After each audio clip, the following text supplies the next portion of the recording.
Bleskový prieskum. Voláme na recepcie hotelov a penziónov. Viaceré však už rezervácie na posledný deň v roku jednoducho nepríjmajú.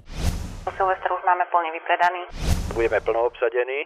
Izby sú obsadené na 100%. Priamo vo Vysokých Tatrách a v ich okolí je k dispozícii približne 14 000 lôžok. Sú také, po ktorých sa v úvodzovkách len tak zaprášilo. Máme vypredané už asi od polovice októbra 100% lôžkovej kapacity. Myslieť uprostred jesene na výbuchy šampanského svetlíc za predsavzatia. Tomu sa hovorí zodpovedný hosť. Ako však potom nazvať tých, ktorí majú o koncoročnej zábave jasno v naozaj poriadnom predstihu? Čo sa týka tých najskalnejších klientov, tak už pri odchode zo silvestrovského pobytu si zvyknú rezervovať pobyt na ďalší silvestrovský pobyt.